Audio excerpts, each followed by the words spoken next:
Hello, in next video, we will discuss the Malayalam Unit 1, Part 3. Okay, Paper 1 ആണ് Section A. പാട്ട് പ്രസ്ഥാനം, നിർവചനം, രാമചരിതം, പിൻകാല പാട്ട്, കൃതികൾ ഏതൊക്കെയാണ്? നിരണം കൃതികൾ, കൃഷ്ണഗാഥ. പാട്ട് പ്രസ്ഥാനം, നിർവചനം, രാമചരിതം, പിൻകാല പാട്ട്, കൃതികൾ, നിരണം കൃതികൾ, കൃഷ്ണഗാഥ. ഓക്കെ, പാട്ട് പ്രസ്ഥാനം. പാട്ടെന്നും മണിപ്രവാളം എന്നും രണ്ട് കൈവഴികളിലായിട്ടാണ് മലയാള കവിത വികസിച്ചിട്ടുള്ളത്. ഇതിൽ മണിപ്രവാളത്തെ കുറിച്ച് ആധികാരികമായി ചർച്ച ചെയ്യുന്ന വ്യാകരണ ഗ്രന്ഥമാണ് 14-ാം നൂറ്റാണ്ടിന്റെ ഉത്തരാർദ്ധത്തിൽ വിരചിതമായ ലീലാതിലകം. 8 ശില്പങ്ങളാണ് ഈ ഗ്രന്ഥത്തിലുള്ളത്.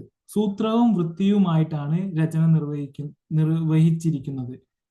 മണിപ്രവാളത്തിന്റെ നിർവചനവും വിശദാംശവും വിവരിക്കുന്നതിനിടയിൽ ലീലാതിലകകാരൻ പാട്ടിനെ കുറിച്ച് പറയുന്നു. ലീലാതിലകം 1-ാം ശില്പം 11-ാം സൂത്രത്തിൽ ഗ്രന്ഥകാരൻ പാട്ടിനെ നിർവചിക്കുന്നുണ്ട്. അത് ഇപ്രകാരമാണ്: ദ്രമിഡ സംഗാദാക്ഷര നിബദ്ധ മെതുക മോന വൃത്ത വിശേഷയുക്തം പാട്ട്. ദ്രമിഡ സംഗാദാക്ഷര നിബദ്ധ മെതുക മോന വൃത്ത വിശേഷയുക്തം പാട്ട്. ഒന്നുകൂടി: ദ്രമിഡ സംഗാദാക്ഷര നിബദ്ധ മെതുകമോന വൃത്ത വിശേഷയുക്തം പാട്ട്. ദ്രാവിഡാക്ഷരങ്ങൾ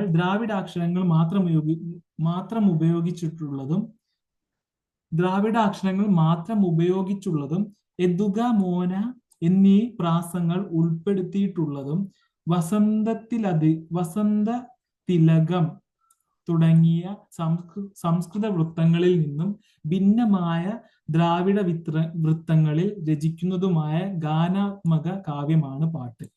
ദ്രാവിഡാക്ഷരങ്ങൾ മാത്രം ഉപയോഗിച്ചുള്ളതും എതുക മോന എന്നീ പ്രാസങ്ങൾ ഉൾപ്പെടുത്തിയിട്ടുള്ളതും വസന്ത തിലകം തുടങ്ങിയ സംസ്കൃത വൃത്തങ്ങളിൽ നിന്നും ഭിന്നമായ ദ്രാവിഡ വൃത്തങ്ങളിൽ രചിക്കുന്നതുമായ ഗാനാത്മക കാവ്യമാണ് പാട്ട്.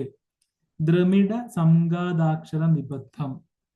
പാട്ടിന്റെ നിർവചന പ്രകാരം ഏറ്റവും പ്രധാനപ്പെട്ട ഭാഗമാണിത്. പാട്ട് ദ്രാവിഡാക്ഷരങ്ങൾ കൊണ്ട് മാത്രം നിബദ്ധിച്ചിരിക്കണമെന്നാണ് ഇവിടെ ഉദ്ദേശിച്ചിരിക്കുന്നത്. ദ്രാവിഡ അക്ഷരങ്ങൾ 30 എണ്ണമാണുള്ളത്. 12 സ്വരങ്ങൾ, അതേപോലെ 18 വ്യഞ്ജനങ്ങൾ. ദ്രാവിഡ അക്ഷരങ്ങൾ 30 എണ്ണം, 12 സ്വരങ്ങൾ, 18 വ്യഞ്ജനങ്ങൾ. സ്വരങ്ങൾ എത്രയാണ്? 12. അത് ഏതൊക്കെയാണ്? അ, ആ, ഇ, ഈ, ഉ, ഊ, എ, ഐ, ഓ, ഔ. അ, ആ, ഇ, ഈ, ഉ, ഊ, എ, ഐ, ഓ, ഔ. വ്യഞ്ജനങ്ങൾ എത്ര എണ്ണമുള്ളത്? 18 എണ്ണമാണുള്ളത്.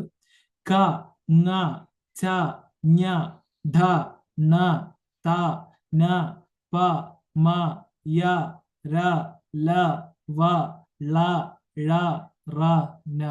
ഒന്നുകൂടി: ക, ങ, ച, ഞ, ധ, ന, ത, ന, പ, മ, യ, ര, ല, വ, ള, ഴ, റ, ന. ദ്രാവിഡ അക്ഷരമാലയിലുള്ള അക്ഷരങ്ങൾ കലർന്നു വരുന്ന സംസ്കൃത പദങ്ങളെ തൽസമങ്ങളായി തന്നെ ഉപയോഗിക്കാം. അല്ലാത്തവയെ തൽഭവമാക്കി വേണം ഉപയോഗിക്കുവാൻ. ഇക്കാര്യം വിശദമാക്കുവാൻ ലീലാതിലകകാരൻ നൽകുന്ന ഉദാഹരണം ഇപ്രകാരമാണ്: തരതലന്താനളന്ത പിളന്ത പൊന്നൻ തനക ചെന്താർ വരുന്താമൽ വാണൻ തന്നെ കരമരിന്ത പൊരുന്താനവന്മാരുടെ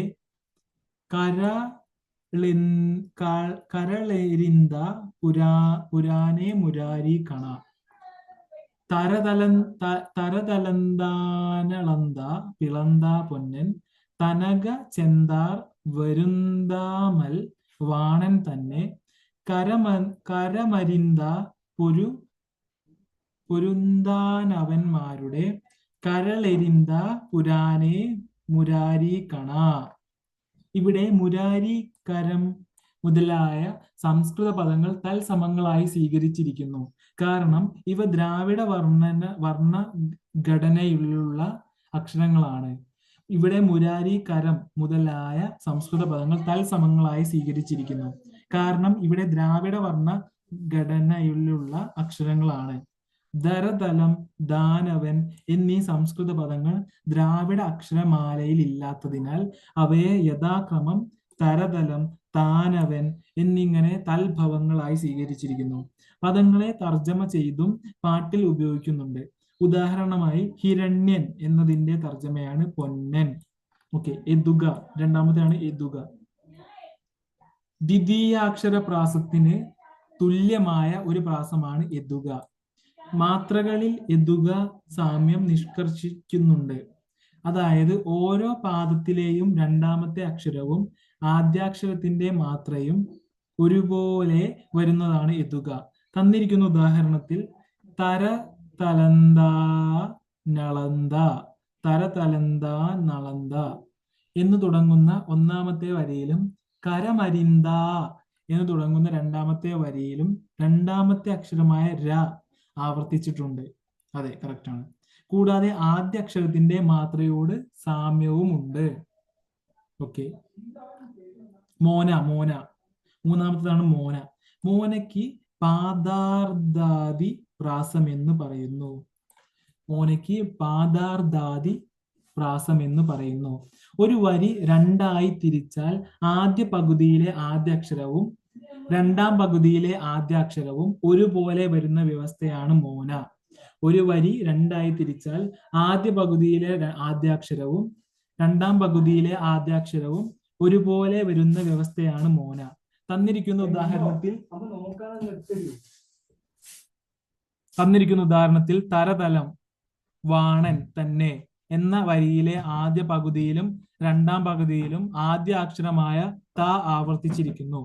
മോന, എതുക എന്നീ രണ്ടലങ്കാരങ്ങൾ കൂടാതെ അന്താദിപ്രാസവും പാട്ടുകൃതികളിൽ സാധാരണ കാണപ്പെടുന്നു. ഒരു പദ്യത്തിന്റെ അവസാനത്തെ പദം, വാക്ക് കൊണ്ട് തന്നെ അടുത്ത പദ്യം ആരംഭിക്കുന്ന അലങ്കാരമാണ് അന്താദിപ്രാസം. മോന, എതുക എന്നീ രണ്ടലങ്കാരങ്ങൾ കൂടാതെ അന്താദിപ്രാസവും പാട്ടുകൃതികളിൽ സാധാരണ കാണപ്പെടുന്നു. ഒരു പദ്യത്തിന്റെ അവസാനത്തെ പദം ഓർ വാക്ക് കൊണ്ട് തന്നെ അടുത്ത പദ്യം ആരംഭിക്കുന്ന അലങ്കാരമാണ് അന്താദിപ്രാസം. അച്ചടി അത്രത്തോളം പ്രചാരമില്ലാതിരുന്ന കാലത്ത് പാട്ട് ഓർമ്മയിൽ സൂക്ഷിക്കാൻ അന്താദിപ്രാസം സഹായിക്കുന്നു. നാലാമത്തെയാണ് വൃത്തവിശേഷം. മണിപ്രവാളത്തിൽ പ്രസിദ്ധമായ വസന്ത തിലകം, മന്ദാക്രാന്ത തുടങ്ങിയ വസന്തതിലകം, മന്ദാക്രാന്ത തുടങ്ങിയ സംസ്കൃത വൃത്തങ്ങളിൽ നിന്ന് ഭിന്നമായ ദ്രാവിഡ വൃത്തങ്ങളെയാണ് വൃത്തവിശേഷം എന്ന് പറയുന്നത്. മാത്രാപ്രധാനങ്ങളായ ദ്രാവിഡ വൃത്തങ്ങളെയാണ് പാട്ടുകവികൾ രചനയ്ക്ക് സ്വീകരിച്ചിരിക്കുന്നത്. ഓക്കെ, രാമചരിതത്തിലെ ഭാഷയാണ് അടുത്തതായിട്ട് നമ്മൾ ചർച്ച ചെയ്യാൻ പോകുന്നത്. പാട്ടിന്റെ ലക്ഷണം മുഴുവൻ പൂർണ്ണമായി പ്രദർശിപ്പിക്കുന്ന ഒരു ഗ്രന്ഥമാണ് രാമചരിതം. രാമചരിതത്തിന്റെ നിസ്തുല്യ പ്രാധാന്യത്തെ പണ്ഡിത ശ്രദ്ധയിൽ ആദ്യമായി കൊണ്ടുവന്നത് ജർമ്മൻ മിഷണറി ആയിരുന്ന ഡോക്ടർ ഗുണ്ടർട്ട് ആണ്. 12ാം നൂറ്റാണ്ടിന്റെ ഉത്തരാർദ്ധത്തിലോ 13ാം നൂറ്റാണ്ടിന്റെ പൂർവാർദ്ധത്തിലോ എഴുതപ്പെട്ട കൃതിയാണിത്. രാമചരിത കർത്താവ് ഒരു ചീരാമ കവിയാണെന്ന് ഗ്രന്ഥാവസാനത്തിൽ സൂചിപ്പിച്ചിരിക്കുന്നു. 1814 പാട്ടുകളെ 164 പടലങ്ങളിലായി ഉൾക്കൊള്ളിച്ചിരിക്കുന്നു. വാൽമീകി രാമായണം യുദ്ധകാണ്ഡത്തിന്റെ തർജ്ജമയാണ് രാമചരിതം. വാൽമീകി രാമായണം യുദ്ധകാണ്ഡത്തിന്റെ തർജ്ജമയാണ് രാമചരിതം. ഊഴിയിൽ ചെറിയവർക്കറിയു മാറുര ചെയ്വ എന്ന് കവി പറഞ്ഞിരിക്കുന്നതിൽ നിന്നും സാധാരണക്കാർക്ക് വേണ്ടിയാണ് കാവ്യരചന എന്ന് വ്യക്തം. ഒന്നുകൂടി, ഊഴിയിൽ ചെറിയവർക്കു മറിയു മാറുര ചെയ്യുവാൻ. ഊഴിയിൽ ചെറിയവർക്കറിയു മാറുര ചെയ്യുക. ഊഴിയിൽ ചെറിയവർക്കറിയു മാറുര ചെയ്യുക എന്ന് കവി പറഞ്ഞിരിക്കുന്നതിൽ നിന്നും സാധാരണക്കാർക്ക് വേണ്ടിയാണ് കാവ്യരചന എന്ന് വ്യക്തം. ലീലാതിലകം നൽകുന്ന പാട്ടിന്റെ നിർവചനത്തെ പൂർണ്ണമായും അനുസരിക്കുന്ന കൃതിയാണ് രാമചരിതം. ഇത് എത്രത്തോളം എന്ന് ഉദാഹരണങ്ങളിലൂടെ നോക്കാം.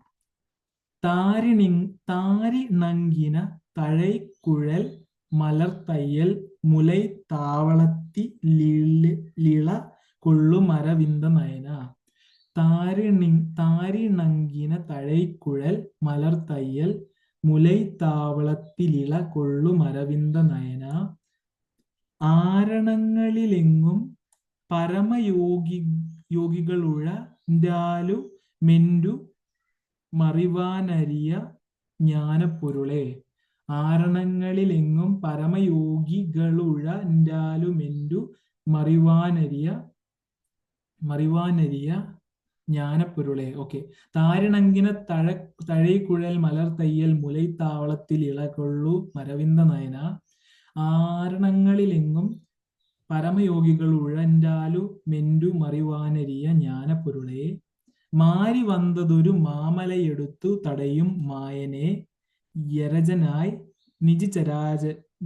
നിജിചരാധിപതിയെ. മാരി വന്നതൊരു മാമലയെടുത്തു തടയും മായനെ യരജനായി നിജിചരാധിപതിയെ. പോരിൽ നീ മുന്നം മുടിത്തമയെടുത്തു പുകഴുവാൻ പോകി പോക ചയന കവിയെനക്കരുൾ ചെയ്യേ. പോരിൽ നീ മുന്നം മുടിത്തമയെടുത്ത് പുകഴുവാൻ പോകി പോക ചയന കവിയെനക്കരുൾ ചെയ്യേ. ഓക്കെ. ദ്രമിഡ സംഘാതാക്ഷര നിബന്ധമാണ് അടുത്തതായിട്ട് ചർച്ച ചെയ്യാൻ പോകുന്നത്. ദ്രമിഡ സംഘാതാക്ഷര നിബന്ധം. മേൽ പറഞ്ഞ വിഷ്ണു സ്തുതി വരികളിൽ ദ്രാവിഡ അക്ഷരമാലയിലുള്ള വർണ്ണങ്ങൾ മാത്രമേ ഉള്ളൂ. ദ്രാവിഡ അക്ഷരമാലയിലെ 30 അക്ഷരങ്ങൾ കൊണ്ട് എഴുതാവുന്ന സംസ്കൃത പദങ്ങളെ അതേപടി കവിതയിൽ ഉപയോഗിച്ചിരിക്കുന്നു. ഉദാഹരണത്തിന് നയന എന്ന പദം തദ്ഭവമായും തത്സമമായും പദങ്ങളെ സ്വീകരിക്കുന്നതു കൂടാതെ തർജ്ജമ ചെയ്തും രാമചരിതകാരൻ പദങ്ങളെ സ്വീകരിച്ചിട്ടുണ്ട്. തൽഭവമായും തൽസമമായും പദങ്ങളെ സ്വീകരിക്കുന്നത് കൂടാതെ തർജ്ജമ ചെയ്തും രാമചരിതകാരൻ പദങ്ങളെ സ്വീകരിച്ചിട്ടുണ്ട്. രാമചരിതത്തിലെ 2ാമത്തെ പാട്ടിൽ സരസ്വതി വന്ദനം വാഗ്ദേവി എന്ന വാക്കിനെ തർജ്ജമ ചെയ്ത് ഇനിയ ചൊൽ നായിക എന്നാക്കി മാറ്റിയിരിക്കുന്നു.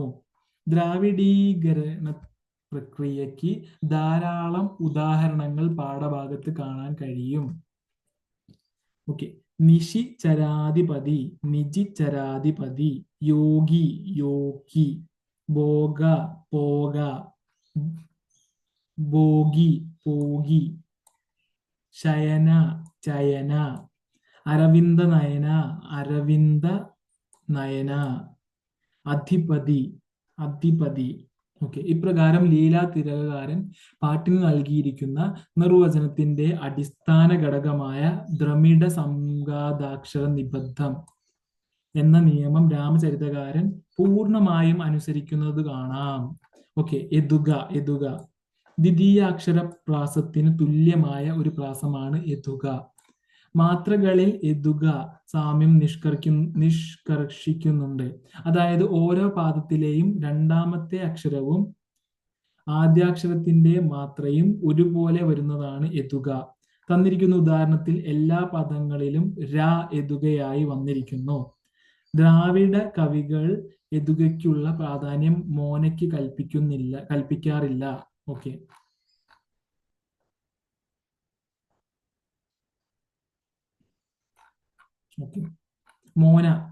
മോനയ്ക്ക് പാദാർദ്ധാദി പ്രാസം എന്നും പറയുന്നു. മോനയ്ക്ക് പാദാർദ്ധാദി പ്രാസം എന്നും പറയുന്നു. ഒരു വരി 2ആയി തിരിച്ചാൽ ആദ്യ പകുതിയിലെ ആദ്യ അക്ഷരവും 2ാം പകുതിയിലെ ആദ്യ അക്ഷരവും ഒരുപോലെ വരുന്ന വ്യവസ്ഥയാണ് മോന. രാമചരിതത്തിലെ എല്ലാ പാട്ടുകളിലും മോന എന്ന ശബ്ദാലങ്കാരം കണ്ടെത്താൻ കഴിയും.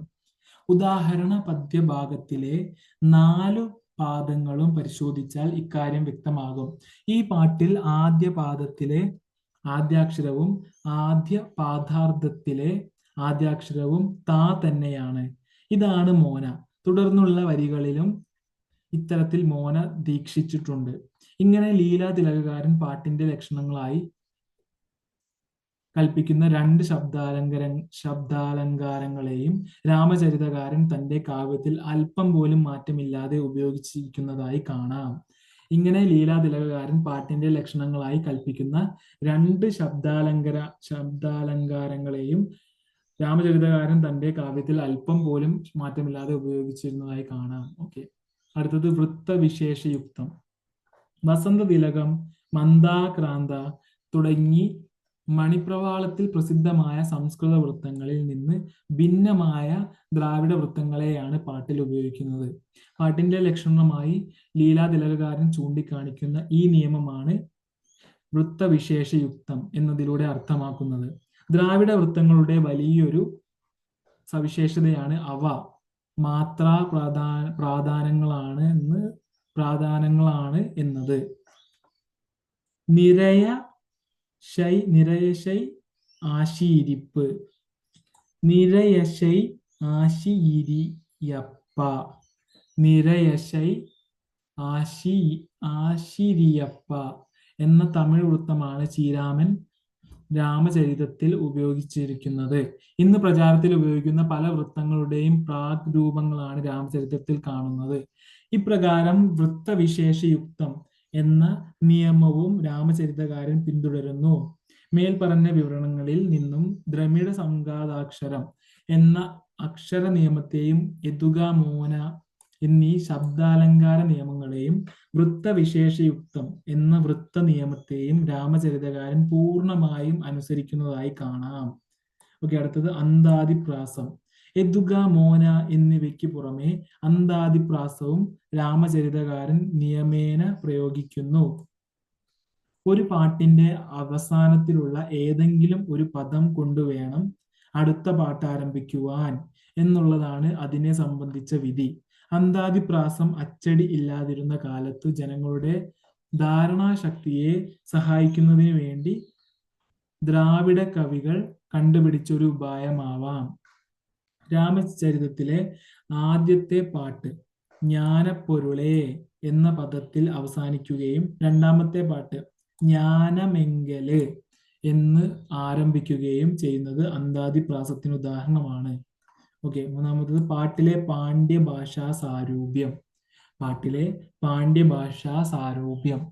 മലയാള ഭാഷയിൽ കവികൾ പാട്ട് എന്ന വിഭാഗത്തിൽ ഗ്രന്ഥങ്ങൾ രചിക്കുമ്പോൾ അവ പ്രായേണ ചെന്തമിഴിലെ പാട്ടുകൾ പോലെ തോന്നുമെന്നൊരു ചൊല്ല് കാണുന്നുണ്ട്. അത് ഇപ്രകാരമാണ്: പാണ്ഡ്യഭാഷാ സാരൂപ്യം ബാഹുല്യേന പാട്ടിൽ കേരള ഭാഷയാം ഭവതി. ഓക്കെ, മലയാള ഭാഷയിൽ കവികൾ പാട്ട് എന്ന വിഭാഗത്തിൽ ഗ്രന്ഥങ്ങൾ രചിക്കുമ്പോൾ അവ പ്രായേണ ചെന്തമിഴിലെ പാട്ടുകൾ പോലെ തോന്നുമെന്നൊരു ചൊല്ല് കാണാറുണ്ട്. അത് ഇപ്രകാരമാണ്: പാണ്ഡ്യഭാഷാ സാരൂപ്യം ബാഹുല്യേന പാട്ടിൽ കേരള ഭാഷയാം ഭവതി. ആദ്യകാലത്ത് കേരളീയ ഭാഷാ കവികൾ ചെന്തമിഴിൽ തന്നെയാണ് കാവ്യരചന നടത്തിയിരുന്നത്.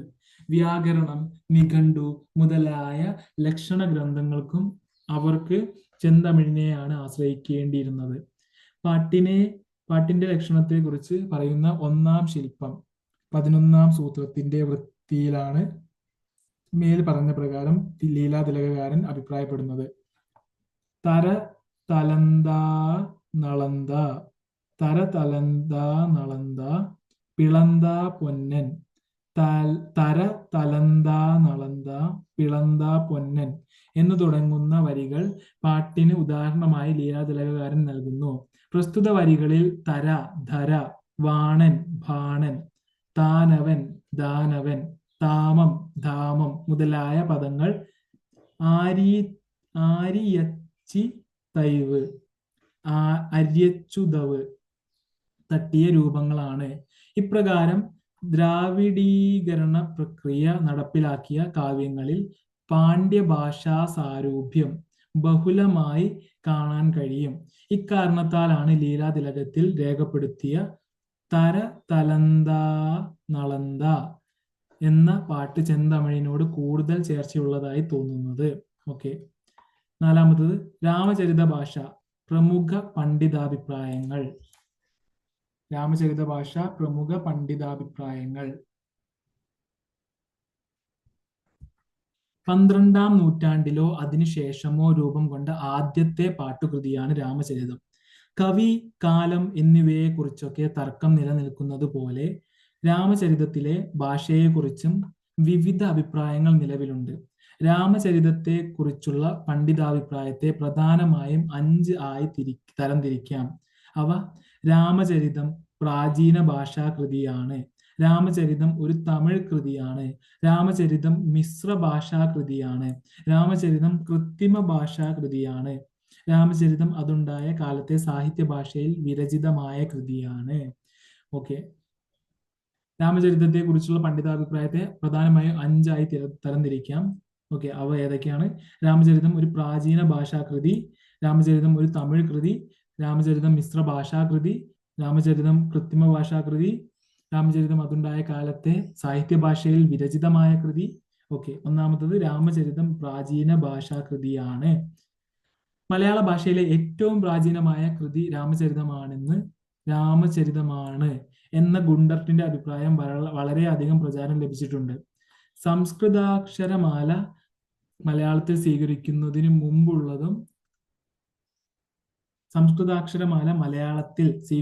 മുമ്പുള്ളതും ഭാഷയുടെ പ്രാക്തന സ്വഭാവം ഉൾക്കൊള്ളുന്നതുമാണ് രാമചരിതത്തിലെ ഭാഷ എന്ന് ഗുണ്ടർട്ട് അഭിപ്രായപ്പെടുന്നു. ഡോക്ടർ കാൾഡലും പി ഗോവിന്ദപിള്ളയും ഗുണ്ടർട്ടിന്റെ ഈ അഭിപ്രായത്തെ പിന്താങ്ങുന്നവരാണ്. രാമചരിതം മലയാളത്തിന്റെ പൂർവകൃതിക്ക് ഒരു ലക്ഷ്യമാകുന്നു. ഈ ഗ്രന്ഥം ഇപ്പോൾ മലയാളത്തിലുള്ള എല്ലാ ഗ്രന്ഥങ്ങളെക്കാളും പഴക്കമുള്ളതാകുന്നു എന്നാണ് പി ഗോവിന്ദപിള്ളയുടെ അഭിപ്രായം. ദ്രാവിഡ അക്ഷരമാലയിലെ അക്ഷരങ്ങൾ ഉപയോഗിച്ച് എഴുതാൻ പറ്റുന്ന സംസ്കൃത പദങ്ങൾ തൽസമങ്ങളായി രാമചരിതത്തിൽ സ്വീകരിച്ചിരിക്കുന്നു. മറ്റു സംസ്കൃത പദങ്ങളെ തൽഭവമാക്കി രാമചരിത ഭാഷയിൽ സ്വീകരിച്ചിരിക്കുന്നു. അതായത് രാമചരിതത്തിൽ സംസ്കൃത പദങ്ങൾ തൽസമങ്ങളായും തൽഭവങ്ങളായും കാണുന്നു. മാത്രമല്ല, സംസ്കൃത കാവ്യ പാരമ്പര്യത്തിന്റെ തുടർച്ചയായ വിശേഷ്യ പൊരുത്തമുള്ള വാക്യഘടനയും രാമചരിതത്തിൽ കണ്ടെത്താം. സംസ്കൃത ഭാഷയുമായി ഇത്രമാത്രം ആത്മബന്ധം പുലർത്തുന്ന രാമചരിതം സംസ്കൃതത്തിന്റെ അനുപ്രവേശത്തിന് മുമ്പ് വിരചിതമായ കൃതിയാണെന്ന് വാദിക്കുന്നതിൽ പ്രസക്തി ഇല്ല. അപ്പോൾ സംസ്കൃതാധിപത്യത്തിനും പ്രചാരത്തിനും മുമ്പ് രചിക്കപ്പെട്ട കാവ്യമായി രാമചരിതത്തെ കണക്കാക്കാമെന്ന ഗുണ്ടർട്ടിന്റെ വാദം തെറ്റാണെന്ന് വ്യക്തമാകുന്നു. ഓക്കെ, രണ്ടാമത് രാമചരിതം ഒരു തമിഴ് കൃതിയാണ്. രാമചരിതത്തിലെ ഏതാനും പടലങ്ങൾ വായിച്ചു നോക്കിയ ശേഷം ടി എ ഗോപിനാഥൻ റാവുവും കെ ജി ശേഷയ്യറും രാമചരിത ഭാഷ തമിഴാണെന്ന് അഭിപ്രായപ്പെടുന്നു. ഇത് തമിഴ് കാവ്യമോ മലയാള കാവ്യമോ എന്ന് തീർച്ചപ്പെടുത്തുവാൻ നിവൃത്തിയില്ല. ചില പ്രയോഗങ്ങൾ മലയാളത്തെ അനുസരിക്കുന്നത് കൊണ്ടും ഉൽപ്പത്തി സ്ഥാനം കേരളമായതുകൊണ്ടും മലയാള കാവ്യം എന്ന് പറയാമെങ്കിലും സൂക്ഷ്മമായി പരിശോധിച്ചാൽ ഇതിലെ ഭാഷ തമിഴാണെന്നു ശീഘ്രമായി ബോധ്യപ്പെടുന്നതാണ് എന്നാണ് ടി എ ഗോപിനാഥ റാവു അഭിപ്രായപ്പെടുന്നത്. ഈ അഭിപ്രായത്തെ ഉള്ളൂർ വിമർശിക്കുന്നുണ്ട്. തമിഴ് പദങ്ങളെ പോലെ പ്രചാരത്തിലുള്ള നിരവധി സംസ്കൃത പദങ്ങളും രാമചരിതത്തിൽ കാണാം. തമിഴ് കൃതികളിൽ വ്യാപകമായി കാണപ്പെടുന്ന പുരുഷ പ്രത്യയങ്ങൾ ചേർന്ന രൂപങ്ങൾ രാമചരിതത്തിലും പരക്കെ കാണപ്പെടുന്നു എന്ന് ഗോപിനാഥ റാവു ചൂണ്ടിക്കാണിക്കുന്നു. എന്നാൽ പൊരുതാകിൻ്റെ പോയിരിപ്പത് എന്നിങ്ങനെയുള്ള പുരുഷ പ്രത്യയം ചേരാത്ത രൂപങ്ങളെ ചൂണ്ടിക്കാട്ടി ഗോപിനാഥ റാവുവിന്റെ വാദഗതികളെ മഹാകവി ഉള്ളൂർ ഖണ്ഡിക്കുന്നു. ഇപ്രകാരം രാമചരിതം ഒരു തമിഴ് കൃതിയാണെന്ന വാദത്തിന് ഇന്ന് പ്രസക്തി ഏതാണ്ട് കുറഞ്ഞിരിക്കുകയാണ്. ഓക്കെ, മൂന്നാമത് രാമചരിതം മിശ്ര ഭാഷാകൃതിയാണ്. ചോള ഭാഷയും മലയാള ഭാഷയും കലർന്ന മിശ്ര ഭാഷയിലാണ് രാമചരിതം രചിച്ചത് എന്ന അഭിപ്രായം ആർ നാരായണ പണിക്കരുടേതാണ്. ചോള ഭാഷയും മലയാള ഭാഷയും കലർന്ന മിശ്ര ഭാഷയിലാണ് രാമചരിതം രചിച്ചത് എന്ന അഭിപ്രായം ആർ നാരായണ പണിക്കരുടേതാണ്. അദ്ദേഹത്തിന്റെ അഭിപ്രായത്തിൽ രാമചരിതത്തിലെ ഭാഷ അക്കാലത്തെ മലയാള ഭാഷയെ ഉദാഹരിക്കുന്നില്ല. കാലക്രമേണ സംസ്കൃതം മലയാള ഭാഷയിൽ സ്വാധീനം ചെലുത്താൻ തുടങ്ങി. അതോടെ ചോള ഭാഷയുടെ സ്വാധീനം മലയാളത്തിൽ കുറഞ്ഞു വന്നു. അതിനാൽ ഈ മാതിരി മിശ്രഭാഷ അധികം വർദ്ധിക്കുന്നതിനോ വ്യാപരിക്കുന്നതിനോ ഇടവന്നിട്ടില്ല. രാമകഥപാട്ട്, ഇരവിക്കുട്ടിപ്പിള്ള പോര്, കുഞ്ചു തമ്പിക്കഥ ഇവയും മിശ്രഭാഷയിൽ എഴുതപ്പെട്ട കൃതികളാണ്. എന്നാൽ ഇവയിൽ ഏറ്റവും പഴക്കമുള്ളത് രാമചരിതത്തിനാണെന്ന് ആർ നാരായണ പണിക്കർ അഭിപ്രായപ്പെടുന്നു. ഇദ്ദേഹത്തിന്റെ ഈ വാദത്തെ ആറ്റൂരും അംഗീകരിക്കുന്നുണ്ട്. ചെന്തമിഴും മലയാളവും കലർത്തിയ മിശ്ര ഭാഷാ കൃതിയാണ് രാമചരിതം എന്ന് ആറ്റൂർ അഭിപ്രായപ്പെടുന്നു. എന്നാൽ ഉള്ളൂർ ഈ വാദഗതിയെ എതിർത്തുകൊണ്ട് ഇപ്രകാരം അഭിപ്രായപ്പെടുന്നു. രാമകഥാപാട്ട് ഇരവിക്കുട്ടിപ്പിള്ള പോര് മുതൽ ക്ഷേത്രപ്രവേശന വിളംബരപ്പാട്ട് വരെ തിരുവിതാംകൂറിന്റെ ദക്ഷിണ ഭാഗത്ത് പ്രചരിച്ചിരുന്ന നാടോടി തമിഴിലാണ് നിർമ്മിക്കപ്പെട്ടിരിക്കുന്നത്. ഇവയിലെയും രാമചരിതത്തിലെയും ഭാഷയ്ക്ക് വിപുലമായ അന്തരമുണ്ട്. നാലാമത്തത് രാമചരിതം കൃത്രിമ ഭാഷാകൃതിയാണ്. രാമചരിതം കൃത്രിമ ഭാഷാകൃതിയാണ്.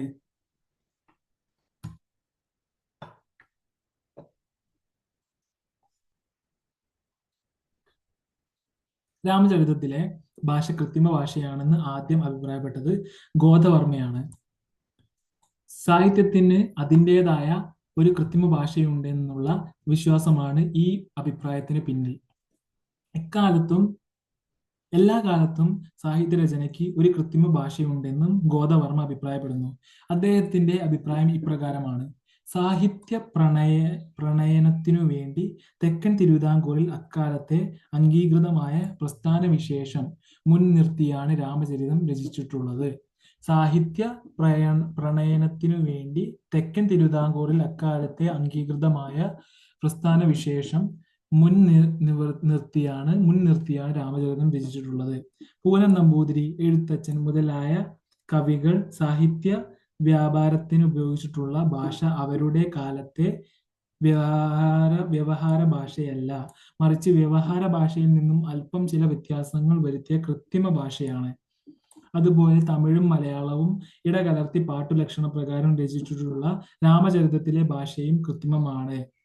സന്ദർഭത്തിന്റെ സൗകര്യമനുസരിച്ചാണ് ചീരാമൻ തമിഴ് പദങ്ങൾ ഉപയോഗിക്കുകയും ഉപേക്ഷിക്കുകയും ചെയ്തിട്ടുള്ളത്. താലവ്യാദേശം എന്ന രൂപങ്ങളും വരാത്ത രൂപങ്ങളും സന്ദർഭമനുസരിച്ച് രാമചരിതകാരൻ മാറി മാറി ഉപയോഗിക്കുന്നുണ്ട്.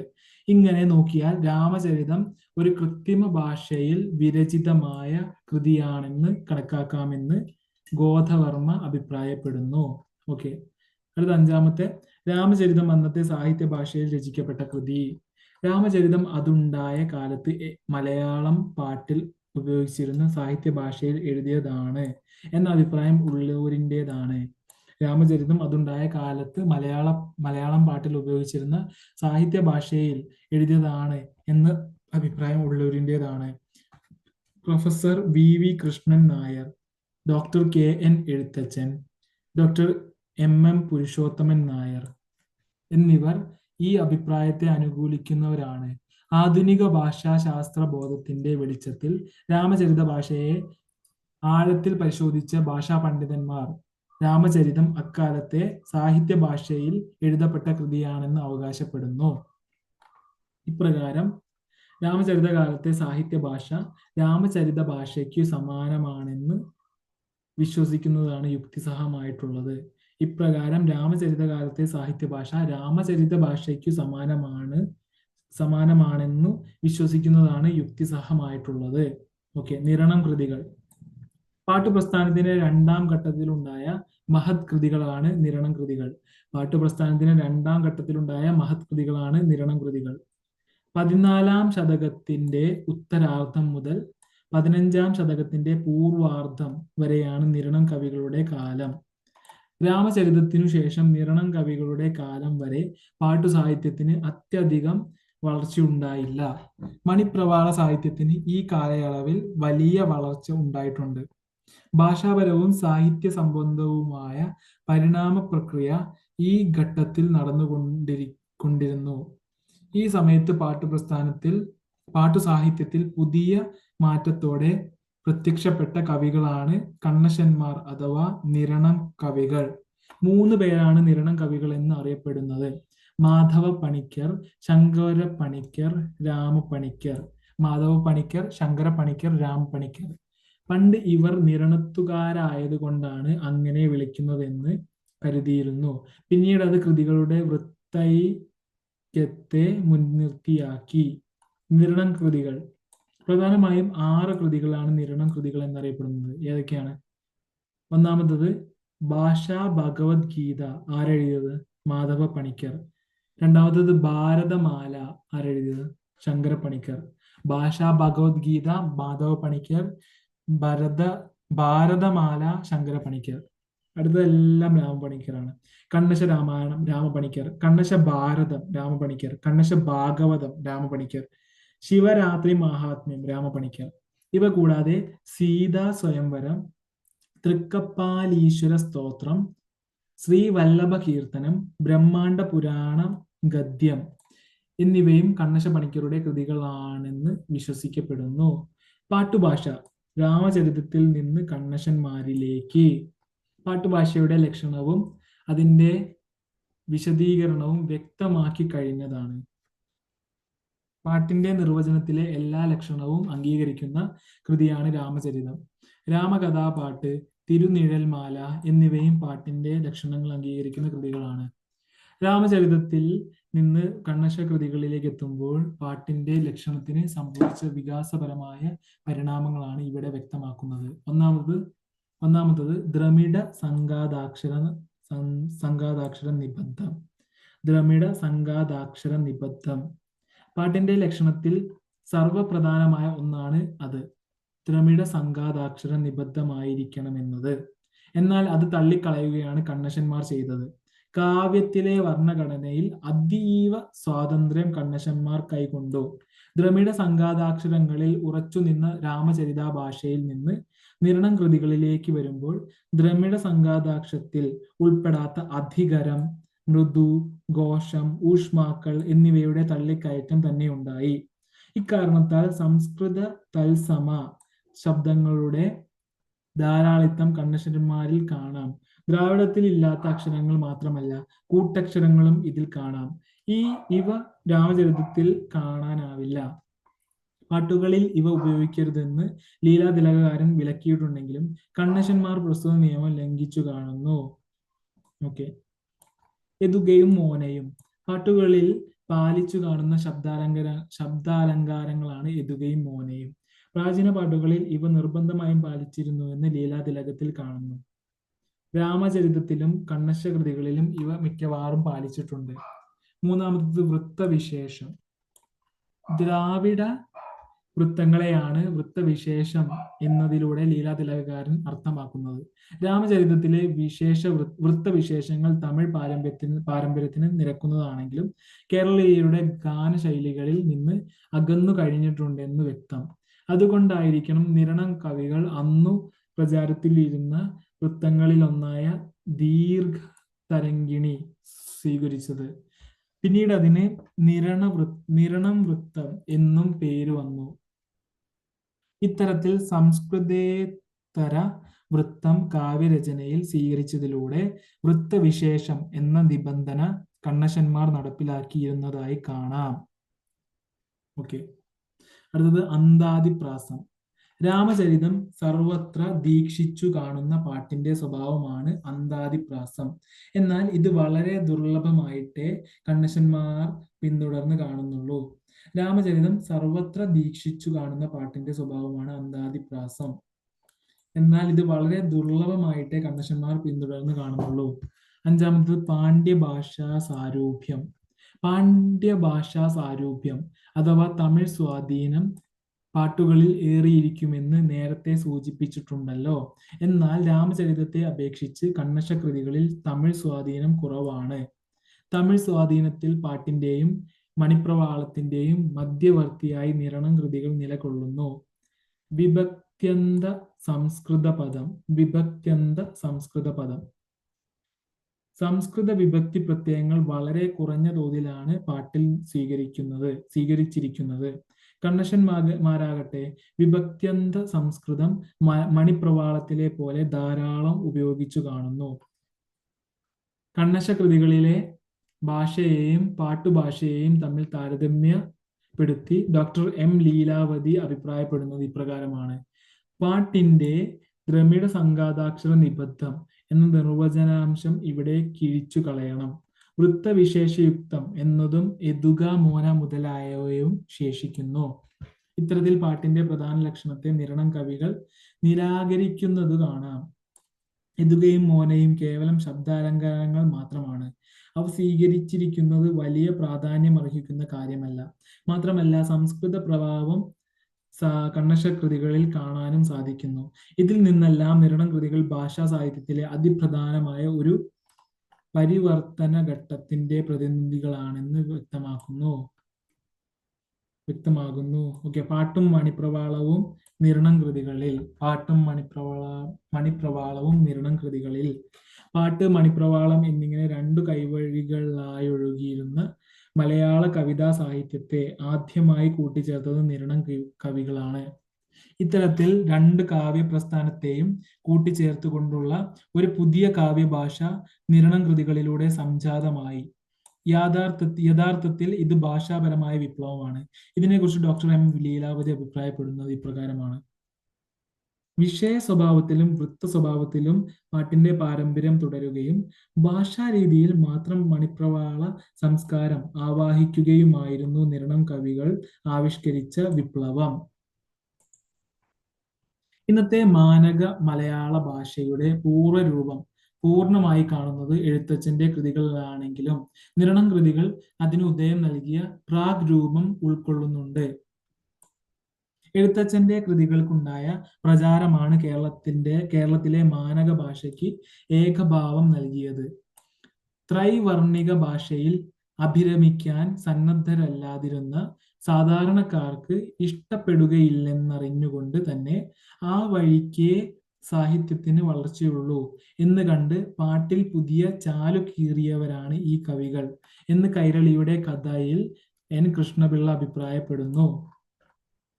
നിരണം കൃതികളിലെ പാട്ടുഭാഷാ സ്വഭാവത്തെ കുറിച്ച് നാം വിശദമാക്കിയതാണ്. ഇവിടെ കണ്ണശ കൃതികളിൽ മണിപ്രവാളത്തിന്റെ ഏതെല്ലാം സവിശേഷതകൾ കാണുന്നുവെന്ന് വ്യക്തമാക്കാം. ഓക്കെ, നിരണം കൃതികളിൽ കാണുന്ന ഏറ്റവും വലിയ മണിപ്രവാളത്തിന്റെ സ്വാധീനം എന്ന് പറയുന്നത് വർണ്ണവ്യവസ്ഥയിൽ നടത്തിയ മാറ്റമാണ്. ദ്രാവിഡ അക്ഷരമാലയോടൊപ്പം സംസ്കൃതാക്ഷരങ്ങൾ കൂടി ഭാഷയിൽ സ്വീകരിച്ചതിനാൽ ധാരാളം തത്സമരൂപങ്ങൾ ഭാഷയിൽ സ്വീകരിക്കപ്പെട്ടു. രണ്ടാമത്തത് പുഷ്കര പത്ര മനോഹര നേത്രേ എന്നിങ്ങനെ സംസ്കൃത വിഭക്ത്യന്ത പദങ്ങൾ ഉപയോഗിക്കുന്നതിൽ മണിപ്രവാളത്തെയാണ് പിന്തുടരുന്നത്.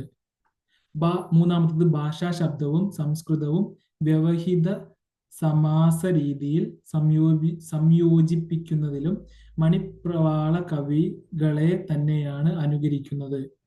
നാലാമത്തത് സംസ്കൃത വ്യാകരണവും ഭാഷാ വ്യാകരണവും കൂട്ടിക്കലർത്തുകയെന്ന സ്വാതന്ത്ര്യവും മണിപ്രവാള കവികളെ പോലെ നിരണം കവികൾ കൈക്കൊണ്ടിട്ടുണ്ട്. ഓക്കെ, സംസ്കൃത രൂപങ്ങൾ ഉപേക്ഷിച്ചാൽ പിന്നെ കിട്ടുന്ന മണിപ്രവാള സ്വരൂപമാണ് ഭാഷയ്ക്ക് പറ്റിയതെന്ന് കണ്ടുപിടിച്ചതാണ് കണ്ണശന്മാരുടെ വലിയ നേട്ടം. ആ കാലത്തോളം മണിപ്രവാളത്തിലല്ലാതെ ഭാഷാ സംസ്കൃത പദങ്ങളുടെ സ്വതന്ത്ര സമ്മേളനം മറ്റുതരം സാഹിത്യകൃതികളിൽ പാട്ടിൽ അംഗീകരിക്കപ്പെട്ടിരുന്നില്ല. മണിപ്രവാളത്തിൽ ഭാഷാവിഷയകമായി സംഭവിച്ച ഭംഗി മുഴുവൻ ഭാഷാ പദങ്ങളുടെയും സംസ്കൃത പദങ്ങളുടെയും സമ്മേളനം കൊണ്ടുവരുന്ന സൗന്ദര്യമെല്ലാം ഈ കവികൾ പാട്ടിലേക്ക് സംക്രമിപ്പിച്ച് മണിപ്രവാളത്തിലെ സംസ്കൃത രൂപങ്ങൾ ഉപേക്ഷിച്ച് ഭാഷയ്ക്ക് സ്വതന്ത്ര ഗതി നൽകുകയും ചെയ്തു. പിന്നീട് നൂറ്റാണ്ടുകൾ കൊണ്ട് ചില മാറ്റങ്ങൾ ഭാഷയ്ക്കുണ്ടായെങ്കിലും പൊതുവിൽ പറഞ്ഞാൽ കണ്ണശന്മാരുടെ ഈ രീതിയാണ് ഭാഷയുടെ അടിത്തറ എന്നിങ്ങനെയുള്ള ശൂരനാട്ടു കുഞ്ഞൻ പിള്ളയുടെ അഭിപ്രായം കണ്ണശ കൃതികളിലെ മണിപ്രവാള സ്വാധീനം വ്യക്തമാക്കുന്നു. ഓക്കെ, നിരണം കൃതികളിലെ ഭാഷാപരമായ സവിശേഷതകൾ: ദ്രമിഡ സംഘാതാക്ഷര നിബദ്ധമല്ലാത്ത ശബ്ദങ്ങളും കാവ്യരചനയ്ക്ക് സ്വീകരിച്ചു. തത്സമരൂപങ്ങൾ ധാരാളമായി സ്വീകരിക്കാൻ തുടങ്ങി. നിരണം കൃതികളിലെ ഭാഷാപരമായ സവിശേഷതകൾ ഏതൊക്കെയാണ്? ദ്രമിഡ സംഘാതാക്ഷര നിബന്ധമല്ലാത്ത ശബ്ദങ്ങളും കാവ്യരചനയ്ക്ക് സ്വീകരിച്ചു. തത്സമരൂപങ്ങൾ ധാരാളമായി സ്വീകരിക്കാൻ തുടങ്ങി. സംസ്കൃതത്തിൽ നിന്നും പദങ്ങൾ സ്വീകരിച്ച് അവയെ തൽഭവങ്ങളാക്കി പ്രയോഗിക്കാൻ സമ്പ്രദായം നിലവിലിരുന്നതായി കാണാം. ദിശ, തിജ, ജ്ഞാനം, ജ്ഞാനം, അച്ഛൻ, അയൻ, രാജ, അരജൻ, ഹിതം, ഇതം, നാലാമത്തത് ക്രിയകളുടെ അവസാനം തു ചേർക്കുന്ന മധ്യകാല ഭാഷാ പ്രവണത അവിടവിടെ കാണാം. ഉദാഹരണം കടൽ പോലാർത്തിതു കൗരവ സൈന്യം. ഉദാഹരണം കടൽ പോലാർത്തിതു കൗരവ സൈന്യം. അഞ്ചാമത്തത് എ എന്നത് വാക്യാലങ്കാരമായി ധാരാളം ഉപയോഗിച്ചിട്ടുണ്ട്. ഇതും കാവ്യഭംഗിക്ക് വേണ്ടിയായിരിക്കണം. നിരണം കൃതികളുടെ മുഖമുദ്രയായി ഇത് കണക്കാക്കപ്പെടുന്നു. ഉദാഹരണം വിരോധിക്കുന്നവരെന്നെ ശമാഗ്നിനാലെ. ഉദാഹരണം വിരോധിക്കുന്നവരെന്നെ ശമാഗ്നിനാലെ. ര ല എന്നീ അക്ഷരങ്ങൾ കൊണ്ട് പദങ്ങൾ ആരംഭിക്കാതെ അവയ്ക്കു മുമ്പിൽ സ്വരങ്ങൾ ചേർക്കുന്ന രീതി അത്യപൂർവമായി നിരണം കൃതികളിൽ കാണാം. ഉദാഹരണം ഈ രഹസ്യം, ഈ രണ്ട്. ഏഴാമത്തത് ര ല എന്നീ അക്ഷരങ്ങൾ കൊണ്ട് പദങ്ങൾ ആരംഭിക്കാതെ അവയ്ക്ക് മുമ്പിൽ സ്വരങ്ങൾ ചേർക്കുന്ന രീതി ഭൂരിഭാഗവും ഉപേക്ഷിച്ചു. ഈ രാമൻ, രാമൻ. ഇലക്കണ്ണൻ, ലക്ഷ്മണൻ. ഓക്കെ. എട്ടാമത്തത് ങ ഢ ണ ര ല ഴ റ ന. ങ ഢ ണ ര ല ഴ ള റ ന എന്നീ 9 അക്ഷരങ്ങൾ പദാദിയിൽ വരികയില്ലെന്ന് ലീലാതിലകകാരൻ പറഞ്ഞത് കണ്ണശന്മാരുടെ കാലമായപ്പോഴേക്കും വ്യത്യാസപ്പെട്ടിരിക്കുന്നു. ഉദാഹരണം നരപാലകർ ചിലരതിനു വിറച്ചാർ. നലമുടെ ജാനകി സന്തോഷിച്ചാൾ. ഓക്കെ. 9ാമത് പുരുഷഭേദ നിരാസം ഒഴികെയുള്ള കേരള പാണിനിയുടെ നയങ്ങൾ പ്രവർത്തിച്ചു തുടങ്ങിയതായി കാണാം. 10ാമത് വിജാതീയ പ്രയോഗങ്ങൾ. നരക്, നരകം. എണ്ണ്, എണ്ണം. ആട, അടുമ്പോൾ. ഓക്കെ. 11 വർണ്ണവികാരങ്ങളിലെ പ്രത്യേകതകൾ. പിറപ്പെടുക, പുറപ്പെടുക. പരിഷം, പരുഷം. കൂട, കൂടെ. 12 ദ്രാവിഡ വൃത്ത സ്വീകരണം. ദ്രാവിഡ വൃത്ത സ്വീകരണം. 13 എതുക, മോന എന്നീ ശബ്ദാലങ്കാരങ്ങളുടെ സ്വാധീനം. 14 വിഭക്ത്യന്ത സംസ്കൃത രൂപങ്ങൾ. ഉദാഹരണം പുഷ്പൗ, ഉഭയോ. ഓക്കെ. 15 സംസ്കൃത സമാസ രൂപങ്ങൾ. ഉദാഹരണം ചരാചര ഗുരു, കിരണ മനോഹര തിരുമുഖം. 16 സന്ധി, വ്യാകരണ സ്വരൂപം, പദഘടന എന്നിവയിൽ സംസ്കൃത സ്വാധീനം കാണാം. ഓക്കെ. 17ാമത് നിഷേധ പ്രയോഗങ്ങൾ കണ്ണശന്മാരിൽ ധാരാളം കാണാം. ഉദാഹരണം വാടമില്ലാരസം. 18 എങ്ങൾ, ഞാങ്ങൾ, താം, തമ്മൂട് തുടങ്ങിയ സർവനാമരൂപങ്ങൾ കാണുന്നു. 19 സംസ്കൃത സർവനാമങ്ങൾ. ഉദാഹരണം മമ, തേ. ഓക്കെ. 20 മലയാള പ്രത്യയം ചേർന്ന സംസ്കൃത പദങ്ങൾ. ഉദാഹരണം ഷൺമുഖൻ, അച്യുതൻ. ഓക്കെ. 21 വിശേഷണ വിശേഷ്യ പൊരുത്തം. ഉദാഹരണം തുലൗ, നരവിരൗ. തുലൗ, പിന്നെ അതേപോലെ നരവിരൗ. 22 പ്രാചീന പദങ്ങൾ.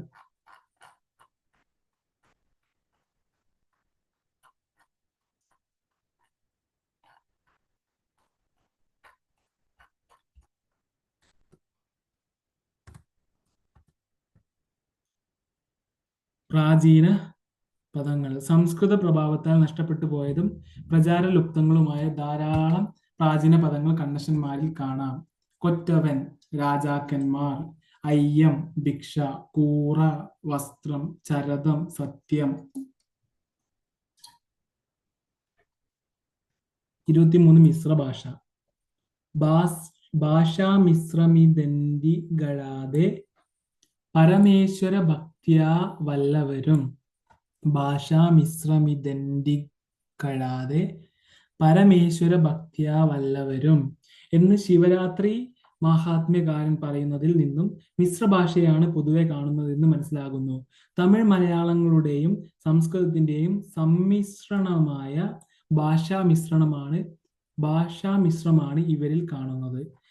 സംസ്കൃത പദങ്ങൾ ഭാഷാ പ്രത്യയങ്ങൾ ചേർത്ത് ഭാഷാപദങ്ങളാക്കി മാറ്റുകയും വിഭക്ത്യന്ത സംസ്കൃത പദങ്ങളെയും ദ്രാവിഡ പദങ്ങളെയും ധാരാളമായി ഉപയോഗിക്കുകയും ചെയ്ത കണ്ണശന്മാരിൽ ഭാഷാ സംസ്കൃത പദങ്ങൾ വികൃതമായി കൂടിച്ചേർന്നുണ്ടായ ഒരു ശൈലിയാണ് കാണപ്പെടുന്നത്. ഭാഷാരീതിയെ സംബന്ധിച്ചിടത്തോളം മിശ്രം എന്നുള്ള വകുപ്പിലാണ് നിരണം കൃതികൾ ചേരുന്നതെന്ന് ഡോക്ടർ ഗോദവർമ്മയും അഭിപ്രായപ്പെടുന്നുണ്ട്. ഇക്കാരണത്താൽ നിരണം കൃതികളിൽ പാട്ടിന്റെയും മണിപ്രവാളത്തിന്റെയും സ്വഭാവങ്ങൾ കണ്ടുവരുന്നു. ഭാഷയുടെ പരിക്രമണ ഘട്ടത്തെയാണ് നിരണം കൃതികൾ പ്രതിനിധാനം ചെയ്യുന്നത്. ഓക്കെ, 24 നാട്ടുഭാഷയുടെ സ്വാതന്ത്ര്യം. സാമാന്യ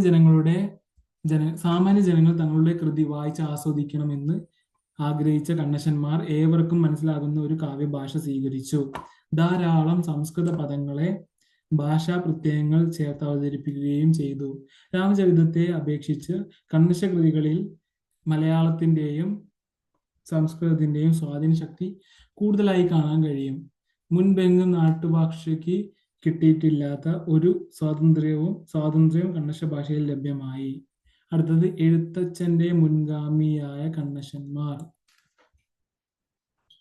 പലതുകൊണ്ടും മലയാള ഭാഷയുടെ പിതാവായി നാം കണക്കാക്കുന്നത് എഴുത്തച്ഛനെയാണ്. ഇക്കാര്യം കിളിപ്പാട്ട് യൂണിറ്റിൽ വിശദമായി ചർച്ച ചെയ്യുന്ന കാര്യമാണ്. എന്നാൽ ഇത്രയേറെ പ്രാധാന്യവൽക്കരിക്കുന്ന എഴുത്തച്ഛന് മാർഗദർശനം നൽകുക എന്ന ചരിത്രപരമായ ദൗത്യം നടപ്പാക്കിയത് കണ്ണശന്മാരാണ്. പാട്ട്, മണിപ്രവാളം എന്നീ കാവ്യ സരണികളിലായി പ്രവഹിച്ചിരുന്ന മലയാള സാഹിത്യത്തെ ഒന്നിപ്പിച്ച് സർവസ്വീകാര്യമായ ഒരു പ്രവാഹമാക്കി മാറ്റാൻ സാധിച്ചത് എഴുത്തച്ഛനാണ്. എന്നാൽ പ്രസ്തുത കാവ്യ സരണികളെ ഏകപ്രവാഹമാക്കി ആദ്യം മാറ്റിയത് കണ്ണശന്മാരാണ്. പാട്ടുപ്രസ്ഥാനത്തിൽ നിന്ന് എത്തുക, മോന എന്നീ അലങ്കാരങ്ങളെയും ദ്രാവിഡ വൃത്തങ്ങളെയും സ്വീകരിച്ച കണ്ണശൻ മണിപ്രവാളത്തിൽ നിന്നും കാവ്യഭാഷയും സ്വീകരിച്ചു. മണിപ്രവാള കൃതികൾക്ക് കൈവന്നിരുന്ന പ്രചാരവും സ്വാധീനവും ദ്രമിഡ സംഘാതാക്ഷരത്തിൽ മാത്രം വിരചിതമായ രാമചരിതം പോലുള്ള കൃതികളുടെ ന്യൂനതയുമാകാം കണ്ണശന്മാരെ ഇത്തരമൊരു വിപ്ലവത്തിന് പ്രേരിപ്പിച്ചത്. ഇപ്രകാരം പാട്ടിന്റെയും മണിപ്രവാളത്തിന്റെയും സമന്വയ കാലഘട്ടത്തിന് അവർ തുടക്കമിട്ടു.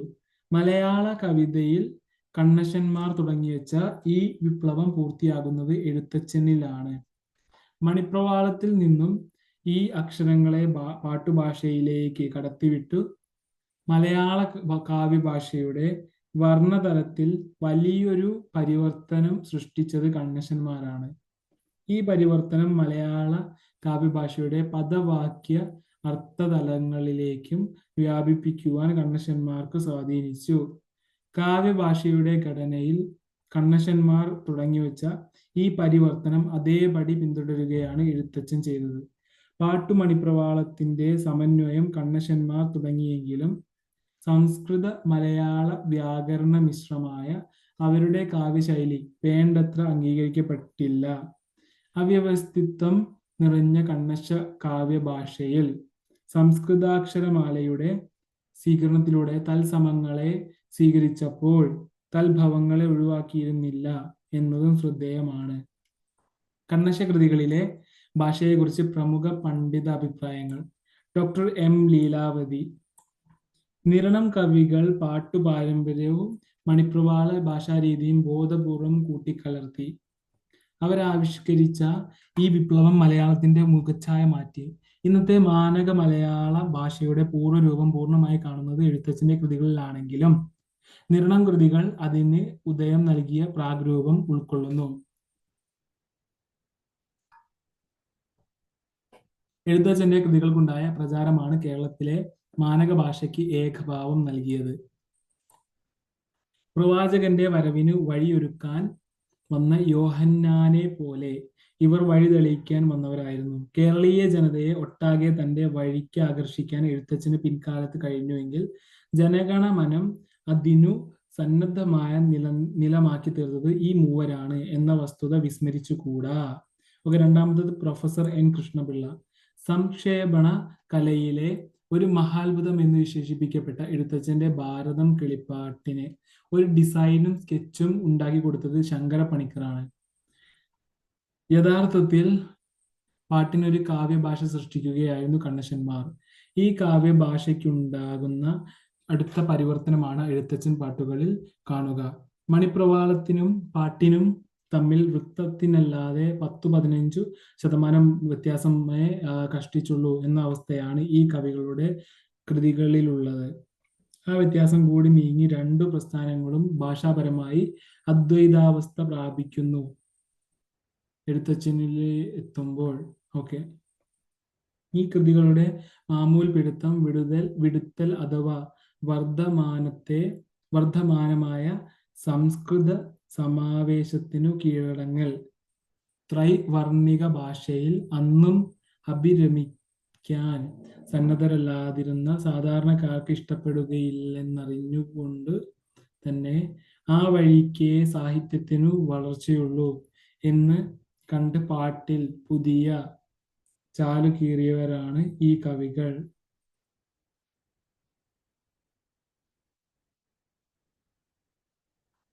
അടുത്തത് doctor KM George.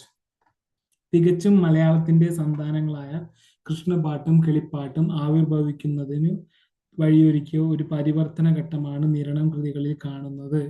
Professor Gopinatha Pillai. രാമകഥാപാട്ടും Thirunizhal മാലയും പാട്ടിന്റെ ലക്ഷണം അതേപടി അനുസരിക്കുന്നു. കണ്ണശ കൃതികൾ ദ്രമിഡ സംഘാതാക്ഷര നിബന്ധ പദങ്ങൾ, സംസ്കൃത തത്സമങ്ങൾ, തൽഭവങ്ങൾ, വിഭക്ത്യന്തത, സംസ്കൃത പദങ്ങൾ, വിഭക്ത്യന്ത സംസ്കൃത പദങ്ങൾ, മലയാള പ്രത്യയം ചേർന്ന സംസ്കൃത പദങ്ങൾ എന്നിവ ഇടകലർന്ന ഒരു മിശ്ര ഭാഷയിലാണ് രചിച്ചിരിക്കുന്നത്.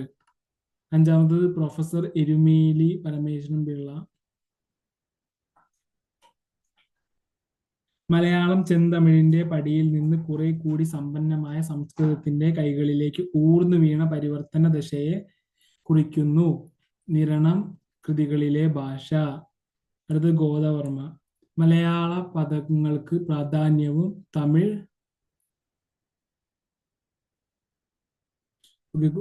ഗോദവർമ്മ മലയാള പദങ്ങൾക്ക് പ്രാധാന്യവും തമിഴ് പദങ്ങൾക്ക് സംസ്കൃത പദങ്ങൾക്കും സംസ്കൃത പദങ്ങൾക്കും അംഗഭാവവും രചനാ വിഷയത്തിൽ കൽപ്പിക്കപ്പെട്ടിട്ടുള്ള ഒരു ഭാഷാ സാങ്കര്യമാണ് നിരണം കൃതികളിൽ പ്രത്യക്ഷപ്പെടുന്നത്. ഗോദവർമ്മ മലയാള പദങ്ങൾക്ക് പ്രാധാന്യവും തമിഴ് പദങ്ങൾക്ക് സംസ്കൃത പദങ്ങൾക്കും അംഗഭാവവും രചന വിഷയത്തിൽ കൽപ്പിക്കപ്പെട്ടിട്ടുള്ള ഒരു ഭാഷാ സാങ്കര്യമാണ് നിരണം കൃതികളിലെ പ്രത്യക്ഷപ്പെടുന്നത്. അടുത്തത് നാലാമത്തത് കൃഷ്ണഗാഥ.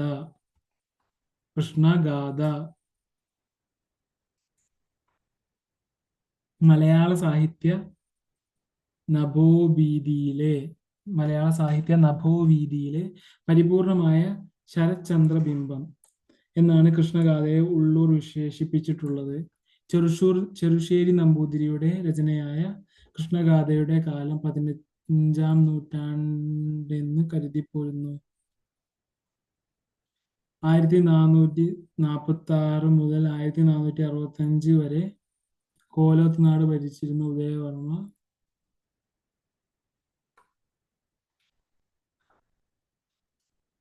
ചെറുശ്ശേരി 1446 മുതൽ 1465 വരെ കോലോത്ത് നാട് ഭരിച്ചിരുന്ന ഉദയവർമ്മയുടെ ആജ്ഞ അനുസരിച്ചാണ് കൃഷ്ണഗാഥ രചിച്ചിരിക്കുന്നത് എന്ന് കാവ്യത്തിൽ തന്നെ സൂചിപ്പിച്ചിട്ടുണ്ട്. ഗാഥ എന്നാൽ പാട്ട് എന്നാണ് അർത്ഥം. കൃഷ്ണഗാഥയ്ക്ക് കൃഷ്ണപാട്ട് എന്നും അർത്ഥമുണ്ട്. ചില വൈദേശിക ഗാനങ്ങൾക്കും പ്രാകൃത ഗാനങ്ങൾക്കും ഗാഥ എന്ന് പേരുണ്ട്. കൃഷ്ണഗാഥയ്ക്ക് മുൻപ് തന്നെ കേരളീയ കവികൾ ഗാഥ രചിച്ചിരുന്നു. എന്നാൽ ഗാഥ എന്ന പേരുമായി കേരളീയർ പരിചയപ്പെടുന്നത് കൃഷ്ണഗാഥയോട് കൂടിയാണ്. കൃഷ്ണഗാഥയുടെ പ്രചാരത്തോടെ ഗാഥയ്ക്ക് പാട്ട് എന്ന അർത്ഥം നഷ്ടപ്പെടുകയും മഞ്ജരി വൃത്തം എന്ന സവിശേഷാർത്ഥം കൈവരികയും മഞ്ജരി വൃത്ത വിരചിതമായ കൃതിയാണ് ഗാഥ എന്ന് അർത്ഥശോഷണം സംഭവിക്കുകയും ചെയ്തു. ഓക്കെ, പാട്ടിന്റെ ലക്ഷണവും കൃഷ്ണഗാഥയും. പാട്ടിന്റെ ലക്ഷണത്തിൽ ഏറ്റവും പ്രധാനപ്പെട്ടത് അത് ദ്രമിഡ സംഘാതാക്ഷര നിബദ്ധമായിരിക്കണമെന്നാണല്ലോ. ഈ പ്രധാന ലക്ഷണം പരിപൂർണമായി ലംഘിച്ചുകൊണ്ടുള്ള ഒരു ഭാഷാ രീതിയാണ് കൃഷ്ണഗാഥയിൽ കാണുന്നത്. തന്നിലേ നന്നിനാൽ മന്മഥ മാലുറ്റു സന്യാസിയല്ലിതു നിർണയം താൻ എന്നുടേ മാനസം ഖിന്നമാക്കിയിടുവാൻ ചന്നനായി വന്നൊരു കാമനത്രേ. തന്നിലെ നന്നിനാൽ മന്മഥമാലുറ്റു സന്യാസിയല്ലിതു നിർണയം താൻ എന്നുടേ മാനസം ഖിന്നമാക്കിയിടുവാൻ ചന്നനായി വന്നൊരു കാമനത്രേ എന്ന ഉദാഹരണത്തിൽ നിന്നും ഇത് വ്യക്തമാണല്ലോ.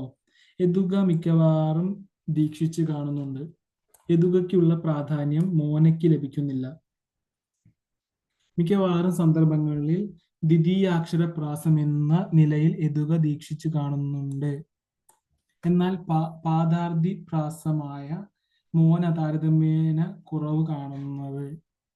കുറവാണ് കാണുന്നത്. വൃത്ത വ്യവസ്ഥയെ കുറിച്ച് പറയുമ്പോൾ ദ്രാവിഡ വൃത്ത രീതി തന്നെയാണ് കൃഷ്ണഗാഥയിൽ കാണുന്നത്. ഗാനാത്മകത മുന്നിട്ട് നിൽക്കുന്ന മഞ്ജരി വൃത്തമാണ് കൃഷ്ണഗാഥയിൽ സ്വീകരിച്ചിരിക്കുന്നത്. രാമചരിതകാരൻ സാർവത്രികമായും കണ്ണശന്മാർ മിക്കവാറും ഉപയോഗിച്ചു കാണുന്ന അന്താദിപ്രാസം കൃഷ്ണഗാഥയിൽ പിന്തുടർന്ന് കാണുന്നില്ല. പാണ്ഡ്യ ഭാഷാ സാരൂപ്യവും കൃഷ്ണഗാഥയിൽ കാണുന്നില്ല. ഇപ്രകാരം പാട്ടിന്റെ ലക്ഷണത്തിൽ നിന്നും ഏറെക്കുറെ മാറ്റങ്ങൾക്ക് വിധേയമായ ഭാഷയാണ് കൃഷ്ണഗാഥയിൽ കാണുന്നത്. ഓക്കെ, പാട്ടും മണിപ്രവാളവും കൃഷ്ണഗാഥയിൽ. പാട്ടിന്റെ നിർവചനത്തിന് കൃഷ്ണഗാഥയിൽ എത്തുമ്പോൾ എത്രത്തോളം പരിവർത്തനങ്ങൾ സംഭവിച്ചു എന്ന് വിശദമാക്കി കഴിഞ്ഞു. പാട്ടുപ്രസ്ഥാനത്തിന്റെ മറ്റു സവിശേഷതകൾ കൃഷ്ണഗാഥയിൽ എത്രത്തോളം പരിശോധിക്കാം. പുരാണ കഥാ പുനരാഖ്യാനപരമായ പ്രമേയം, ഭക്തി പ്രസ്ഥാന പങ്കാളിത്തം, കിളിപ്പാട്ട്, വഞ്ചിപ്പാട്ട് എന്നീ പാട്ടുകൃതികളോട് ചേർന്ന് പോകുന്ന തരത്തിലുള്ള കൃഷ്ണപാട്ട് എന്ന ഓമനപ്പേര് സാധാരണക്കാർക്കിടയിൽ നേടിയ പ്രചാരം എന്നിവ കൃഷ്ണഗാഥയിൽ തെളിഞ്ഞു കാണുന്ന പാട്ട് പ്രസ്ഥാനത്തിന്റെ മറ്റു സവിശേഷതയാണ്. പുരാണ കഥാ പുനരാഖ്യാനപരമായ പ്രമേയം, ഭക്തി പ്രസ്ഥാന പങ്കാളിത്തം, കിളിപ്പാട്ട്, വഞ്ചിപ്പാട്ട് എന്നീ പാട്ടുകൃതികളോട് ചേർന്ന് പോകുന്ന തരത്തിലുള്ള കൃഷ്ണപാട്ട് എന്ന ഓമനപ്പേര് സാധാരണക്കാർക്കിടയിൽ നേടിയ പ്രചാരം എന്നിവ കൃഷ്ണഗാഥയിൽ തെളിഞ്ഞു കാണുന്ന പാട്ട് പ്രസ്ഥാനത്തിന്റെ മറ്റു സവിശേഷതയാണ്. തത്സമപദങ്ങൾ ധാരാളമായി സ്വീകരിക്കുന്നത് വഴി പദസമ്പത്ത് വർദ്ധിക്കുക എന്ന ധർമ്മം കൃഷ്ണഗാഥകാരനു മുൻപേ കണ്ണശന്മാർ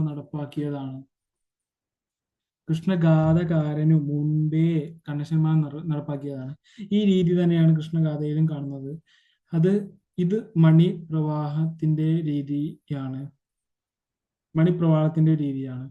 താരതമ്യേന ചുരുക്കമാണെങ്കിലും അങ്ങിങ്ങു കാണുന്ന വിഭക്ത്യന്ത സംസ്കൃത പദങ്ങൾ തൽഭവമായോ തൽസമമായോ സംസ്കൃതത്തിൽ നിന്ന് ഇടതടവില്ലാതെ പ്രവഹിക്കുന്ന പദാവലി ദ്രമിഡ സംഘാതാക്ഷരങ്ങളെന്ന പരിധിയെ അതിജീവിച്ച്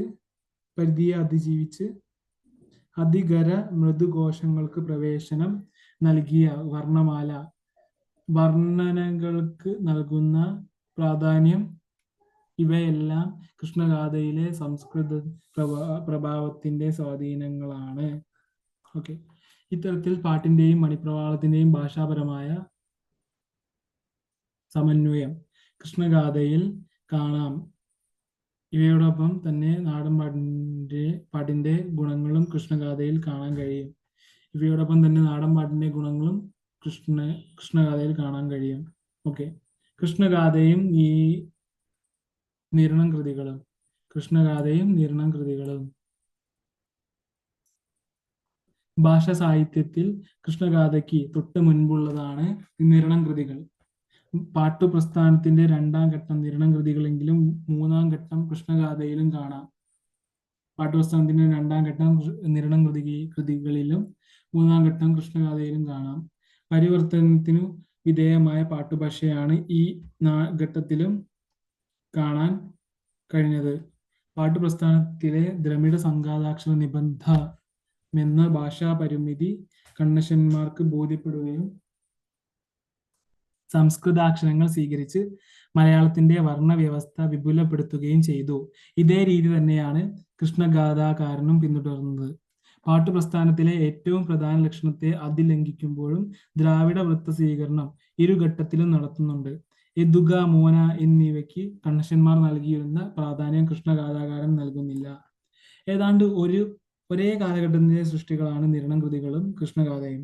എങ്കിലും കൃഷ്ണഗാഥയിലെ ഭാഷയും നിരണം കൃതികളിലെ ഭാഷയും തമ്മിൽ ഏറെ അന്തരമുണ്ട്. സമാന കാലഘട്ടത്തിന്റെ സൃഷ്ടികൾ എന്ന നിലയ്ക്ക് അവയെ സമീപിക്കുമ്പോൾ അവയുടെ വൈജാത്യത്തെ വ്യാഖ്യാനിക്കാൻ ദേശഭേദമെന്ന ഒരു ഉപാധിയല്ലാതെ മറ്റെന്തെങ്കിലും ഉണ്ടാകുമെന്ന് തോന്നുന്നില്ല എന്നിങ്ങനെ ഇക്കാര്യം ഡോക്ടർ എം ലീലാവതി വ്യക്തമാക്കുന്നു. ഇപ്രകാരം പ്രാദേശിക ഭാഷാ ഭേദങ്ങളാണ് പ്രസ്തുത വ്യത്യാസത്തിനു കാരണമെന്ന് നിരൂപകപക്ഷം. കൃഷ്ണഗാഥ മലബാർ ഡയലക്ട്, നിരണം കവിത മധ്യ തിരുവിതാംകൂർ ഡയലക്ട് എന്നിങ്ങനെ പ്രധാനപ്പെട്ട രണ്ടു പ്രാദേശിക ഭാഷകളിൽ കൃഷ്ണഗാഥയുടെ ഡയലക്ട് ആണ് പിൽക്കാലത്ത് മലയാളമായി വളർന്നത്. ചെന്തമിഴ് സങ്കേതം സ്വീകരിച്ചതിനാലാണ് നിരണം കൃതികൾ സദൃശങ്ങളായത്. നാടൻ സാഹിത്യ സങ്കേതം കൂടുതലായി സ്വീകരിച്ചതാണ് കൃഷ്ണഗാഥ വ്യത്യസ്തമാകാനുള്ള കാരണം. ഓക്കെ, സംസ്കൃത ചെന്തമിഴ് രൂപങ്ങളെ മോരും മുതിരയുമെന്നോണം കൂട്ടിക്കലർത്തിയ മാധ്യമത്തിലൂടെ വിളമ്പിക്കൊടുക്കുന്ന ആശയം എത്ര മനോഹരവുമായാലും ഫലമില്ല.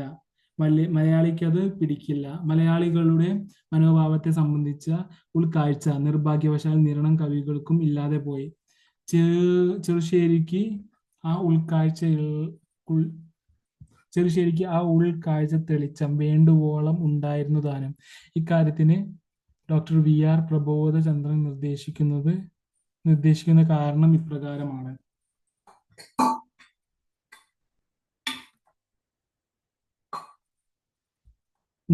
പ്രയോഗങ്ങൾ, മണിപ്രവാള ശൈലിയിലുള്ള വ്യവഹിത സമാസങ്ങൾ, ഉളനായി മുതലായ പിൽക്കാലത്ത് ഖിലമായ പ്രയോഗങ്ങൾ നിരണം കൃതികളിൽ അതിസാധാരണമായി കാണുന്ന ഗുരുവിനുടെ പത്നിക്കും പിതാവിനുടെ കഥ, ഇപ്രകാരമുള്ള സ്വരദീർഘീകരണം എന്നിവയൊന്നും കൃഷ്ണഗാഥയിൽ കാണുന്നില്ല. ഭാഷാമിശ്രമാണ് തന്റെ ഭാഷയെന്ന് കണ്ണശൻ വ്യക്തമാക്കുന്നുണ്ട്. ഇത്തരത്തിൽ ഭാഷാമിശ്രമെന്ന് വിവരിക്കാവുന്നിടത്തോളം മണിപ്രവാള ശൈലി കൃഷ്ണഗാഥയിലില്ല. എന്നാൽ സംസ്കൃത പദങ്ങൾ ഒട്ടും വർജിച്ചിട്ടുമില്ല. ഭാഷാലാളിത്യവും വാമൊഴി വഴക്കവും കാവ്യരചനയ്ക്ക് ആദ്യന്തം ഉപയോഗിച്ചു എന്നത് ചെറുശ്ശേരിയെ കണ്ണശനിൽ നിന്ന് വ്യത്യസ്തനാക്കുന്ന ഭാഷാപരമായ മേന്മയാണ്. കണ്ണശ കൃതികളിൽ കാണാവുന്ന ദർശനബോധം കൃഷ്ണഗാഥയിൽ കാണുന്നില്ല. ഭക്തിയേക്കാൾ ശൃംഗാരത്തിനും ഹാസ്യത്തിനും പ്രാധാന്യം നൽകാനാണ് ചെറുശ്ശേരി ശ്രദ്ധിച്ചിട്ടുള്ളത്. നിരണം കൃതികൾ കവിതയിൽ ഐതിഹാസികമായ ഗൗരവം നൽകുമ്പോൾ സംസ്കൃതത്തിലെ മഹാകാവ്യങ്ങൾ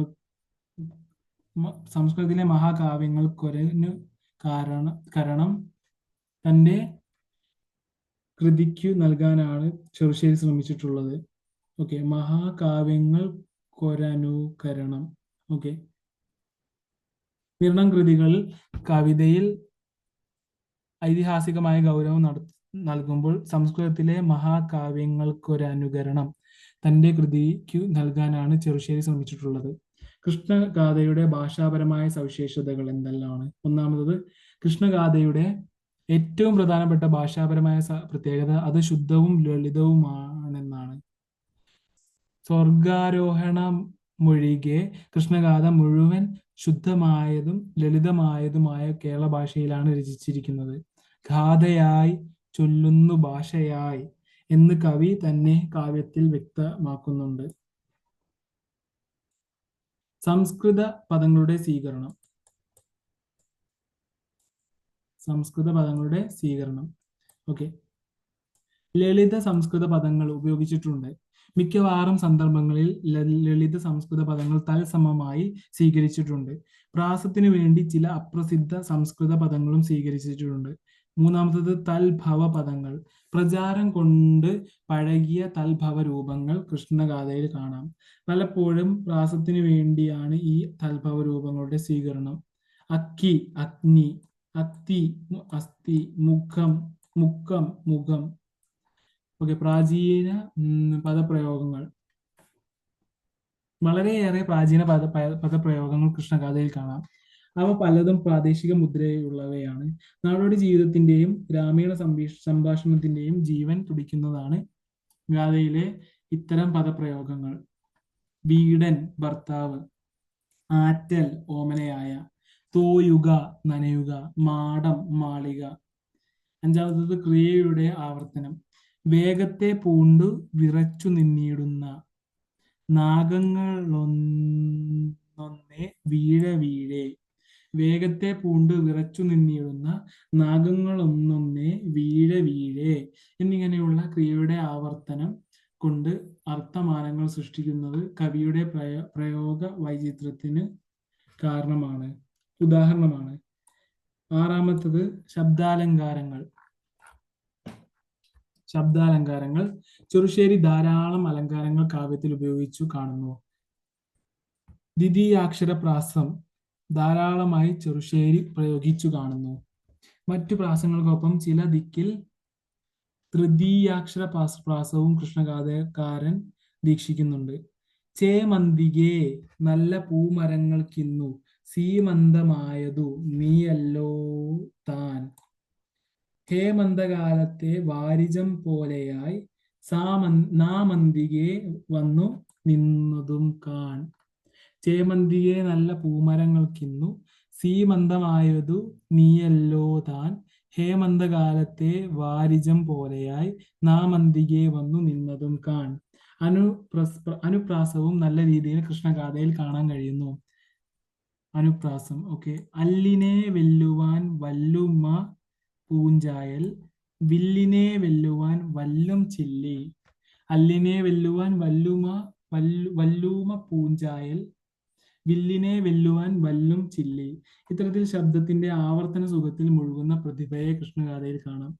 മാധുര്യമാർന്ന ഭാഷ. ഇഞ്ച, ന്ത, ങ, ണ്ട, ബ, ഗ, ജ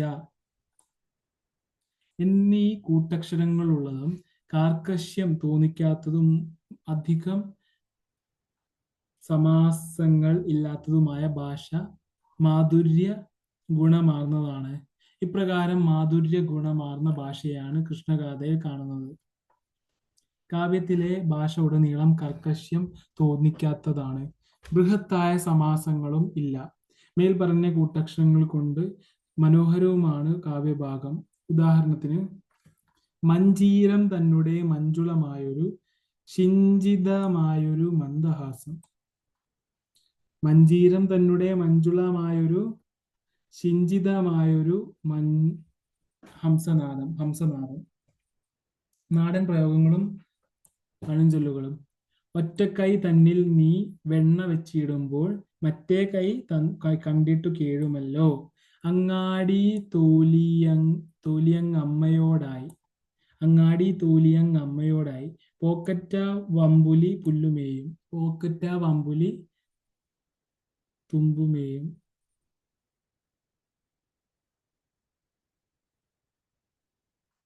ഇത്തരത്തിൽ നാടൻ പ്രയോഗങ്ങളും പഴഞ്ചൊല്ലുകളും കൊണ്ട് ആശയ ചമത്കാരം സൃഷ്ടിക്കാൻ ചെറുശ്ശേരിക്ക് അസാമാന്യമായ കഴിവുണ്ട്. സംസ്കൃത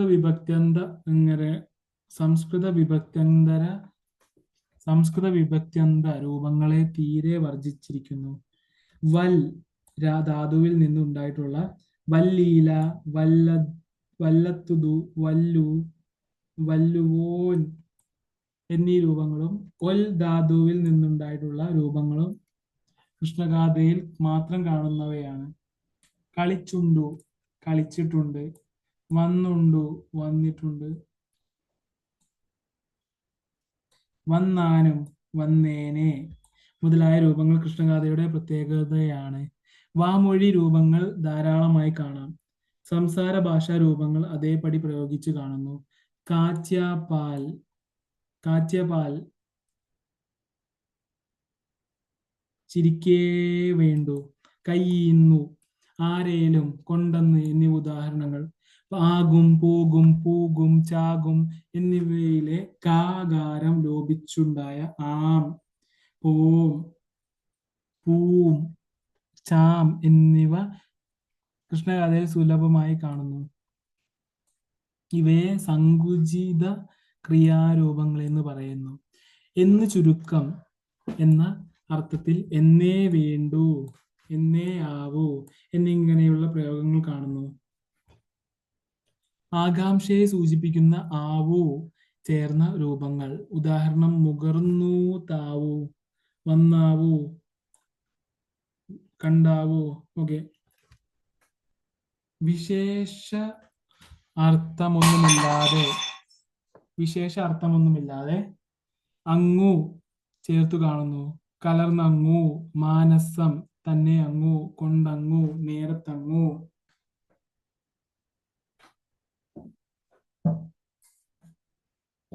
അടുത്തത് ആധുനിക ഭാഷയോടുള്ള സാദൃശ്യം. പാട്ടിനെയും മണിപ്രവാളത്തെയും സമന്വയിപ്പിച്ചുകൊണ്ടുള്ള രീതി കണ്ണശന്മാരിൽ കാണാം. എന്നാൽ ഒരേ സമയം തനി ദ്രാവിഡത്തിന്റെയും തനി സംസ്കൃതത്തിന്റെയും പരിമിതികളെ കടത്തിവെട്ടാൻ കഴിവുള്ള മലയാളിത്തമുള്ള പദസമ്പത്ത് ചെറുശ്ശേരിയോളം ആരിലും കണ്ടെത്താൻ സാധ്യമല്ല. ചെറുശ്ശേരി കവിതയിൽ ഭാഷാപരമായി അനുഭവപ്പെടുന്ന ആധുനികതയുടെ അടിത്തറയാണിത്. കൃഷ്ണഗാഥയിലെ ഭാഷയെ അതിനു മുമ്പുള്ള ഭാഷാ സ്വരൂപങ്ങളിൽ നിന്ന് വേർതിരിക്കുന്നത് അകൃത്രിമത്വമാണ്. കൃഷ്ണഗാഥയ്ക്ക് മുമ്പുള്ള മറ്റ് ഭാഷാ സ്വരൂപങ്ങളിലെല്ലാം വാഴപ്പിള്ളി ശാസനം മുതൽ കണ്ണശൻ കൃതികൾ വരെ കൃത്രിമ ഭാഷാമിശ്രണം കാണാം. കൃഷ്ണഗാഥയിൽ ഭാഷാമിശ്രണം ഇല്ല. തനിനാടൻ മലയാള പദങ്ങൾക്കൊപ്പം സംസ്കൃത പദങ്ങൾ പ്രയോഗിച്ചിട്ടുണ്ട്. എങ്കിലും അവ മലയാള പദങ്ങളോട് നന്നായി ചേർന്നു പോകുന്നവയാണ്. പ്രാചീനതയുടെ ലക്ഷണങ്ങൾ കൃഷ്ണഗാഥയിൽ കാണുന്നുണ്ടെങ്കിലും മിക്ക ഭാഗങ്ങളും ആധുനിക മലയാളത്തോട് സാദൃശ്യം തോന്നുന്നവയാണ്. കാളിന്തി തീരത്തെ കാവുകൾ കാണുമ്പോൾ ഓളം തുളുമ്പുന്ന വേദനകൾ.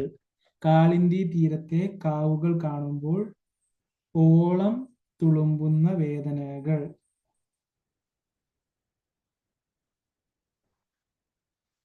ഓക്കെ. ഇപ്രകാരം കാലത്തെ കവിഞ്ഞു നിൽക്കുന്ന ആധുനികതയാണ് കൃഷ്ണഗാഥയിൽ കാണുന്നത്. കൃഷ്ണഗാഥയിലെ ഭാഷയെക്കുറിച്ച് പ്രമുഖ പണ്ഡിതാഭിപ്രായങ്ങൾ.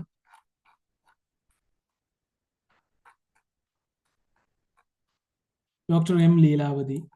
ഉപമാദ്യാലങ്കാരങ്ങളെ മിതമായും ഭാവോദ്ദീപകമായും പ്രയോഗിക്കുന്ന ഇതിഹാസ പാരമ്പര്യത്തെ നിരണം കവികളും എഴുത്തച്ഛനും ആശ്ലേഷിച്ചു. വർണ്ണനകളെ സാമ്യോക്തിയുടെയും ശ്ലേഷോക്തിയുടെയും സങ്കീർണമായ നൂലാമാലകളെ കൊണ്ടും ഉപയോഗിച്ചു നിറം കെട്ട ഉക്തിവൈചിത്ര്യങ്ങളെ കൊണ്ടും സന്ദർഭത്തിനുചിതമായും അല്ലാതെയും പ്രയോഗിക്കുന്ന അത്യുക്തി മൂലം അസ്ഥാനത്തു മുളവാകുന്ന ഹാസ്യം കൊണ്ടും ജഡിലമാക്കി തീർക്കുന്ന കാളിദാസേതര മഹാകാവ്യ പാരമ്പര്യത്തെ ചെറുശ്ശേരി ആശ്രയിച്ചു. ഉദാത്ത കവിതയുടെ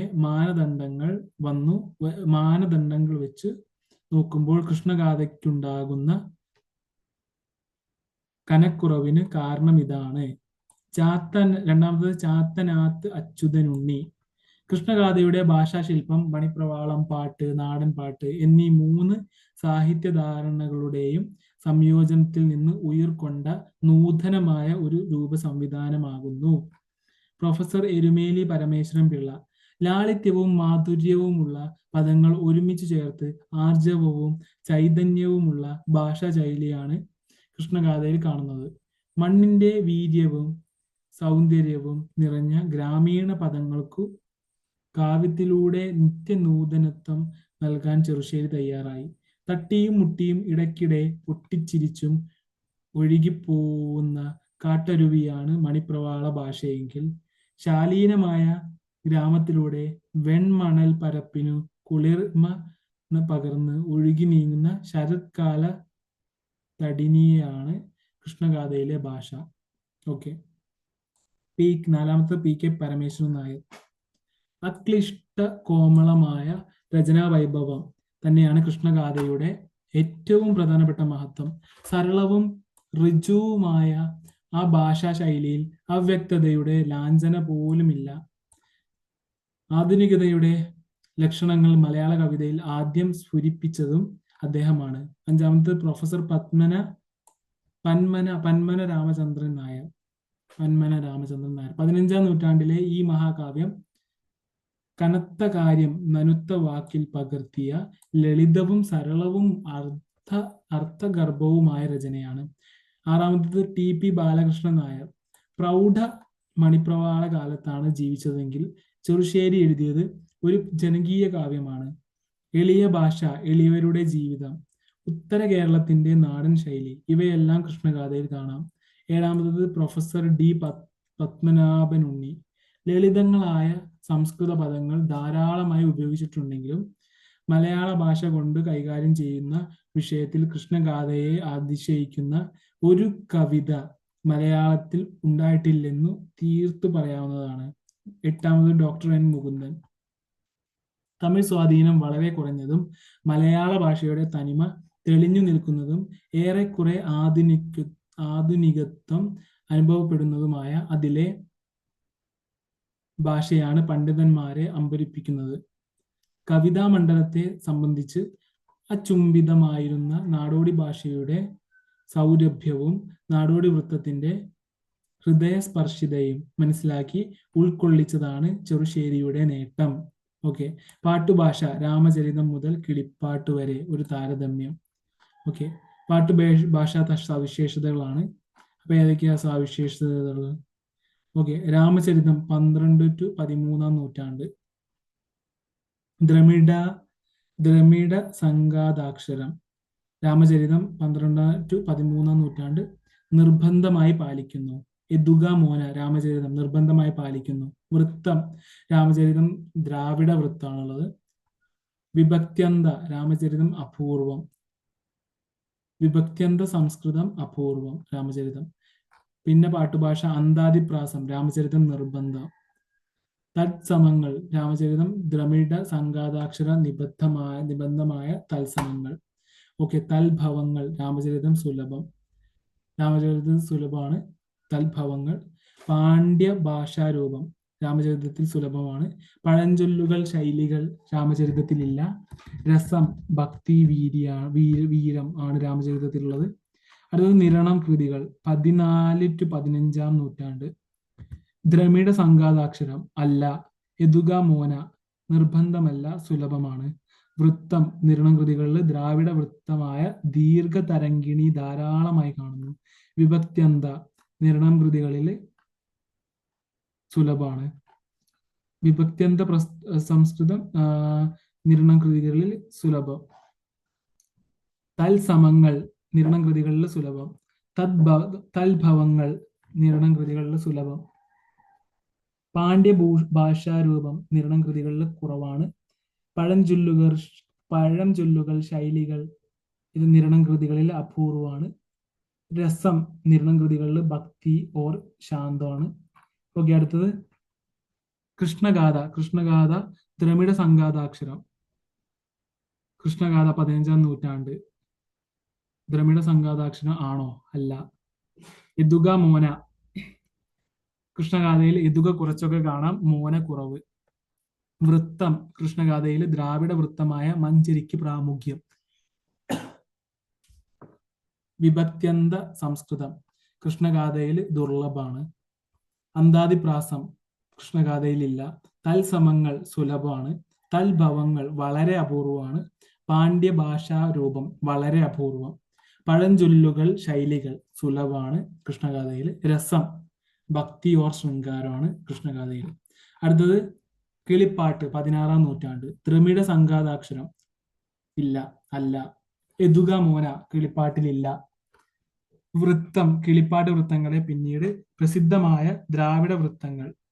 ഓക്കെ, കിളിപ്പാട് വൃത്തങ്ങൾ എന്ന് പിന്നീട് കിളിപ്പാട് വൃത്തങ്ങൾ എന്ന് പിന്നീട് പ്രസിദ്ധമായ ദ്രാവിഡ വൃത്തങ്ങൾ. ഓക്കെ, വിഭക്ത്യന്ത സംസ്കൃതം കിളിപ്പാട്ടിലുണ്ട്. അന്താതിപ്രാസം കിളിപ്പാട്ടിലില്ല. തൽസമങ്ങൾ കിളിപ്പാട്ടിൽ സുലഭം. തൽഭവങ്ങൾ കിളിപ്പാട്ടിലില്ല. പാണ്ഡ്യ ഭാഷാരൂപം കിളിപ്പാട്ടിലില്ല. പഴഞ്ചൊല്ലുകൾ, ശൈലികൾ കിളിപ്പാട്ടിൽ സുലഭം. രസം, ഭക്തി ഓർ തത്വചിന്ത.